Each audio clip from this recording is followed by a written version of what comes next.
Hello friends, welcome to taste hunter. ഇന്ന് നമുക്കൊരു അടിപൊളി പായസം ഉണ്ടാക്കിയാലോ. പനനൊങ്ക് കൊണ്ടുള്ളൊരു പായസമാണ് നമ്മൾ ഉണ്ടാക്കുന്നത്. ചൂടുകാലത്ത് ഔഷധ ഗുണമുള്ള നൊങ്ക് കഴിക്കുന്നത് ശരീരത്തിന് നല്ലതാണ്.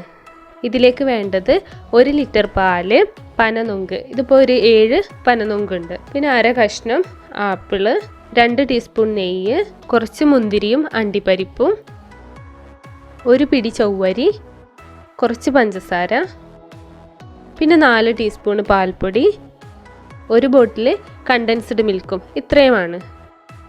ആദ്യം ചെയ്യേണ്ടത് പാല് തിളപ്പിക്കുകയാണ്. പാൽപ്പായസത്തിന് കട്ടിയുള്ള പാലാണ് എപ്പോഴും നല്ലത്.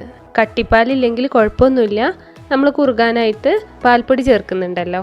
പാല് തിളച്ചാൽ ഒരു പിടി ചൊവ്വരി ചേർക്കണം. ചൊവ്വരി ഹെൽത്തിയാണ്, കുട്ടികൾക്കൊക്കെ കൊടുക്കാൻ നല്ലതാണ്.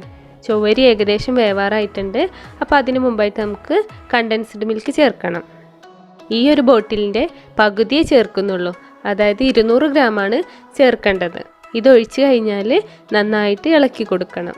ഇതിലേക്ക് ഇനി 4 ടീസ്പൂൺ പാൽപ്പൊടി കലക്കി വെച്ചത് കൂടി ഒഴിക്കാം. പായസത്തിന് കട്ടി കൂടാൻ വേണ്ടിയിട്ടാണിത്. ഇനി ചേർക്കേണ്ടത് പഞ്ചസാരയാണ്. നമ്മൾ ഓൾറെഡി കണ്ടൻസ്ഡ് മിൽക്ക് ചേർത്തിട്ടുണ്ട്, പിന്നെ പാൽപ്പൊടിയും ചേർത്തിട്ടുണ്ട്. അപ്പോൾ കുറച്ച് പഞ്ചസാര ചേർത്താൽ മതിയാവും. നോക്കിയിട്ട് പാകത്തിന് ചേർക്കുക.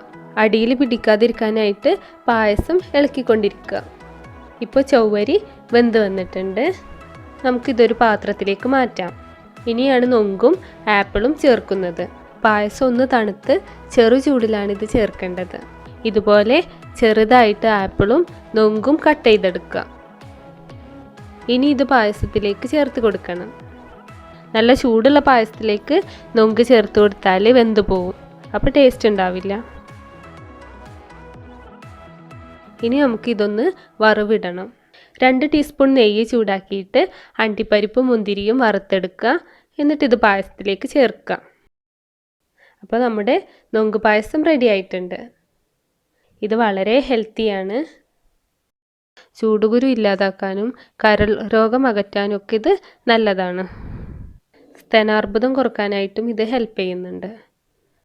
അപ്പോൾ നൊങ്കൊക്കെ കിട്ടുന്ന സമയത്ത് എല്ലാവരും ഈ ഡിഷ് ഒന്ന് ട്രൈ ചെയ്ത് നോക്കാം. പിന്നെ ആഘോഷങ്ങളൊക്കെ വരുമ്പോൾ വെറൈറ്റി ആയിട്ടുള്ള ഈ ഒരു പായസം നമുക്ക് ഉണ്ടാക്കാം.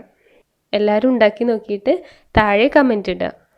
ചാനൽ സബ്സ്ക്രൈബ് ചെയ്യുമ്പോൾ നോട്ടിഫിക്കേഷൻസ് കിട്ടാനായിട്ട് ആ ബെൽ ബട്ടൺ കൂടി ഒന്ന് പ്രസ് ചെയ്യാം. Thank you for watching.